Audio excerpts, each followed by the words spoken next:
Spartan has actually been doing pretty well. So I was a little surprised to hear that they were an acquisition target as opposed to being the acquirer of another company, as they have been lately. Hello and welcome to another episode of Grocery Guys. I have another special guest here as Timothy Inkelbarger is on special assignment on Antarctica. I think he's touring Antarctica. That's what he told us, Mark Hamstra. That's what he told us to tell everybody that he's on an important mission. Yeah, well, hopefully he's not just sitting on the couch watching TV. I'm sure he's out doing something important. So our special guest is Mark Hamstra. Mark Hamstra actually worked at Supermarket News. Mark, why don't you tell us about your entitled career, I should say. Oh, thanks, Bill. Yeah, I worked at Supermarket News for 13 years altogether, covered just about everything there was to cover in the supermarket industry there, and eventually became the content director before I left. Ever since then, I've worked freelance for Supermarket News and other trade publications, and still trying to write as much about the industry as I can. And you do write some great stuff, a couple of great stories today. How many staff members did Supermarket News have back in the day? Yeah. When I started, believe it or not, the editorial staff was about 12 full-time people. And we were producing a print magazine every week that was anywhere from 40 to 100 pages. So you needed a dedicated editor for each section of the magazine and yeah, and then a couple of reporters. Even just the section I was covering, the non-food section, we had one dedicated editor that was just covering video, believe it or not, because video rental in supermarkets was a Oh, big yeah. thing for a while. So that's way back when. The glory days of trade journalism, Mark. Yes. I've often talked to sales reps in the past, and they said, back in the day, they would just sit by the fax machine and just wait for the insertion orders just to come right in. Right. Yeah, yeah, that's those days are long gone. It's much more challenging, and I know I said entitled, but I did not mean entitled. It's well No. deserving. You're obviously you're a hardcore journalist, so I don't want to, lead that. I tell my son that he's entitled all the time, but you are not Yeah, entitled, Mark Hamstra, by any means. So, um, that's no, it's okay. A little slip of the tongue, that's fine. so you do have to answer two questions to become an official grocery guy. So here's the first question: do you like Godfather? I do like Godfather, especially the first one. Really great acting and love the story. Yeah, I could not get past the first movie, and I believe, we were talking about this earlier. You said, it's a little slow moving, so maybe I just fast forward to the final, I don't know, 40 minutes of the movie, and maybe I'll get into it? I guess you could try that. Yeah, I still think it's worth it to just sort of sit back and watch the actors do their stuff. Some really wonderful work, I think, in that movie, and yeah, I love it. But you do have to dedicate the time and attention Yes. to really just kind of take it all in my opinion. So, my other question is, do you believe that time travel is possible? You know what? I'm a big science fiction fan. I Yeah. always have been, and I've always wished that it could be, but I do not think it is ever going to be possible because if it were possible, we would have been visited by someone from the future already, and That's we right. would know. Despite all the people on TikTok that claim they are time Yeah. travelers, and here's their proof. But there are no wrong answers, Mark. So you are officially a grocery guy, so we can proceed with this podcast. Oh, good. I'm glad I passed the test. I'm sure you're going to mark it up to your one of many achievements in your career. But anyways, we did have Mark on special assignment. Well, not really, but we're going to say Mark was on special assignment. Back in June, C&S Wholesale Grocers purchased SpartanNash for about 1.77 billion, somewhere in that ballpark, give or take, a couple million. And it was an interesting shift. And Mark, you have been covering CNS and SpartanNash extensively over the years. So I just wanted to get your initial take when you heard about this deal. What were your initial thoughts? Well, when I first heard it, I was a little bit surprised because I think, as you and Timothy noted in a previous podcast, that Spartan has actually been doing pretty well. So I was a little surprised to hear that they were an acquisition target as opposed to being the acquirer of another company, as they have been lately. But after talking to a few people in the industry and doing a little research, I realized that Spartan's wholesale sales have been slowly eroding over time, and I think they didn't see a good way to build that business back up again. And when C&S, which is arguably one of the best wholesale companies in the world. I think you Yeah. have to say biggest and most long tenured wholesale distributors. When they came along, I think it just seemed like a solution for Spartan. Like you said, SpartanNash had been the one acquiring stores here and there, I believe over 100 stores. And then they became the infrastructure that became acquired. So C&S Wholesale Grocers, kind of the stepchild of the whole Albertson Kroger's merger deal. I mean, they were kind of like, hey, we're going to sell you, we're 500 or so stores to C&S, and that's going to make us fill the whole anti-competitive clause that are in these margins.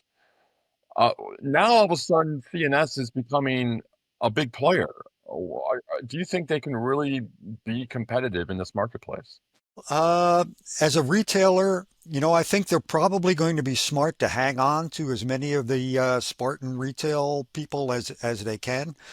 I don't know that CNS has a real retail operating structure built in. A lot of the retail stores that they consider part of their group are licensed. They have these Piggly Wigglies that are owned by individuals, and the Grand Unions that are owned by individual operators. So I think they're going to need that store operations base uh, that Spartan has, and they're going to have to keep that in place. So the knock on CNS during the whole Kroger Albertsons merger deal was they don't have an experience in grocery operations. So I'm assuming you're thinking Spartan Nash is going to just stay Spartan Nash. That's what I would assume. Yes. I think over time there'll probably be some efficiencies introduced, and some of the parts of Spartan Nash will be absorbed into CNS some sooner rather than later. I think keeping the Spartan Nash local know-how in place when it comes to retail is going to be critical.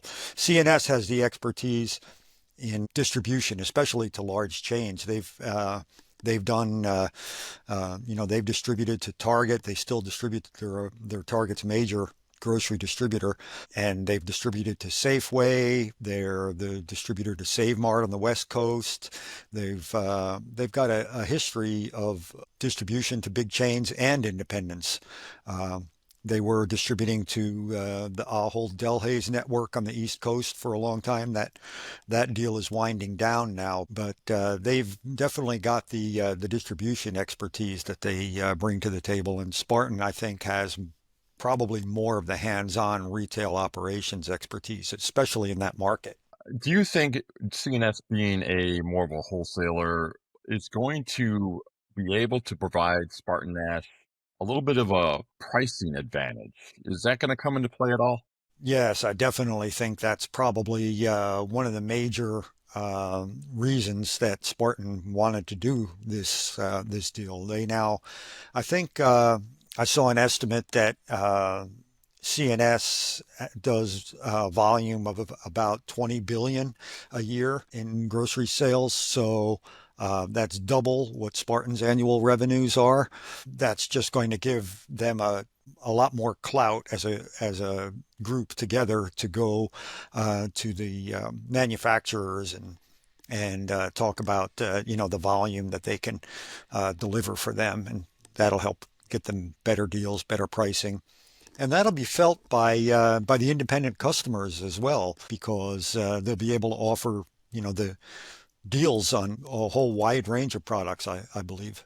So, during the Kroger Albertsons merger attempt, Kroger and Albertsons were saying, Amazon and Walmart are the two giants that we need to go after and enable to provide a competitive marketplace. Well, that deal, Kroger Albertsons fell through.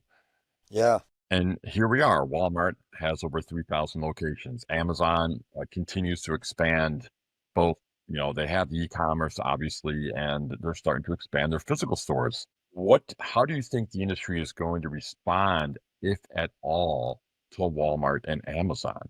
Yeah, I think Walmart has been a challenge for a long, long time. I don't know that Kroger is going to be able to uh, expand anymore, but there are some opportunities where Kroger could go after other acquisitions, and I think we will probably see some more consolidation. I'm not sure if some of the regional operators out there are going to come up for sale that may present opportunities.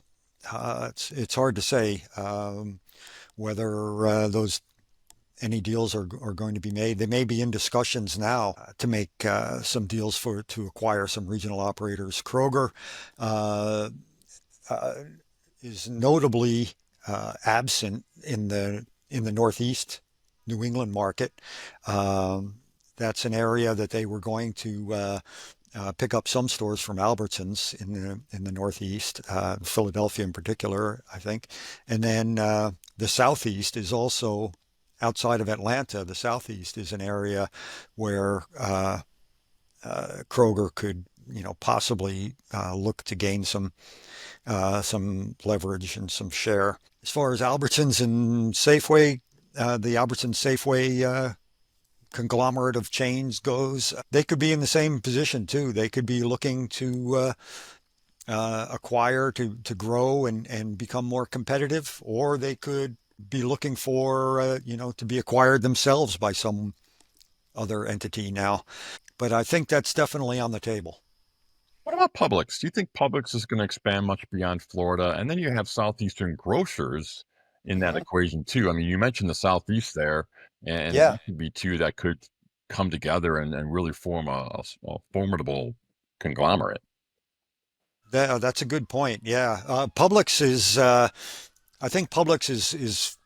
They don't have a history of acquisitions. Uh, at least in recent years that I can remember. I think they've really been sort of an insulated, independent company. A super strong regional operator, obviously, but they have been expanding more and northward, further and further into. I think.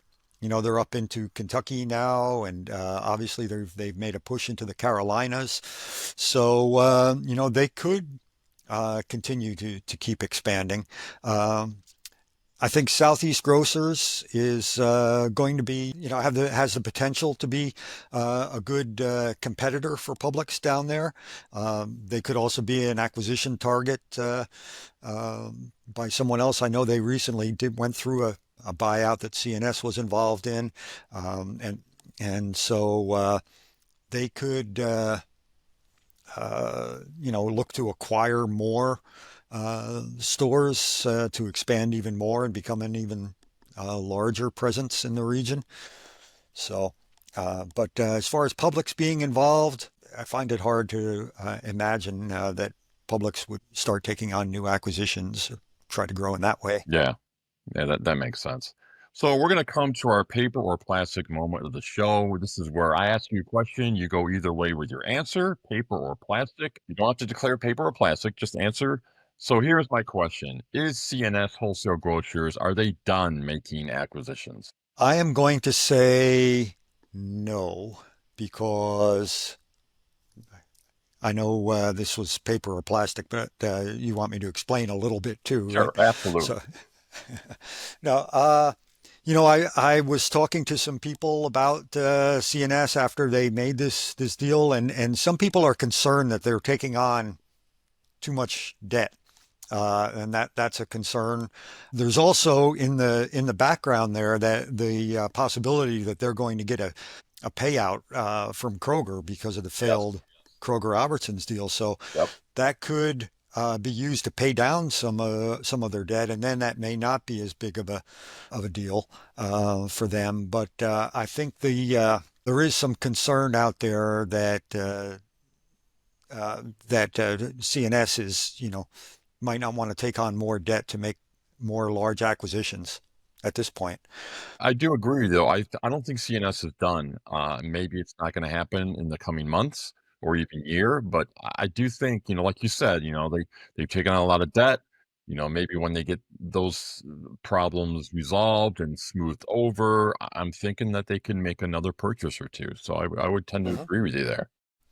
And I think they're definitely going to invest in becoming more efficient, whether that means robotics in their warehouses and DCs and I think there's going to be opportunities for that kind of investment. I think they've always prided themselves on being hyper efficient in their distribution, and so I think they're going to continue to invest in that area. And so you may see them acquire, possibly a technology company or Very good point. another company that, yeah, that might, help them in their core business as far as, expanding into more areas with retail acquisitions. Yeah, that maybe, but like you said, maybe not right away. Maybe over time. Well, Mark, we've appreciated you on the show. You're an official grocery guy now. Do you All feel right. okay? You weren't too much in the hot seat there. How you feeling right now? Oh, that was great. I loved it. Yeah, it was a lot of fun, Bill. Glad I've enjoyed watching you and Timothy have your weekly banter. So it's been fun to be a part of that. Yeah, and we'll definitely hope to include you in future podcasts. As soon as Timothy comes back from Antarctica, I'm hopefully, all his travels work out well there. But I am going to put it on my hit list, Mark. I'm going to put The Godfather back on my movie hit list just for you, because I trust you and I believe in you. So it's going to go back on my list. All right, Godfather 1 and 2. After you watch 1, you're going to want to watch 2 if you. Okay. But Godfather. great. What Glad about to hear three it. though? I heard three is kind of like even with the Yeah, the followers. yeah, I'm in that group as well. Yeah, that thinks 3 kind of lost a little steam, but a lot of people say 2 is even better than 1, and yeah, I'm inclined to agree. But what's one of your favorite movies, by the way? Well, if we're going to stick with gangster style movies, it's Goodfellas. Obviously, is right up there. Yeah, yeah, I'm a big fan of that one also. Yeah. And Yeah. I mean, I can name you top 10. I can name you 10 sports movies, and would be among my favorites. The Uh, Natural would probably be up there as one of my yeah. all time favorites as well. And then Mark, you got the whole Star Wars trilogy. I mean, I don't know if you're a big Star Wars fan, but my goodness. Yeah, I've kind of I think I agree with Tim on this one, and in that there's too much out there to try and absorb now in Star Wars. There's just too many storylines going in too many different directions. Although whenever I tune into one, I enjoy it. I do. I can't keep up with it religiously anymore and follow which series is going where, Right. but I do enjoy watching them when there's some fun stories. And being a sci-fi fan, I really like the imagination and creation of characters and worlds that goes into it. The original three, though. You're into the original three, right? For sure. Definitely. Yeah. The original, yeah, that was, yeah, probably one of the first movies I went to when that first one came out that I went to sort of independent of my parents. I think it came out when I was, uh, when did the first one come out? So, 77, I want to say. yeah, so that was when I was, just able to start going to movies with friends, and There that you was one go. of the first ones I went to see in a theater with a friend of mine. So A landmark special for place. sure. Yeah, for sure. All right. Well, for Mark Hamstra, I am Bill Wilson. Have a great rest of your week. Get your binge watching in on your favorite movies, and we will see you next time. Great. Thank you, Bill.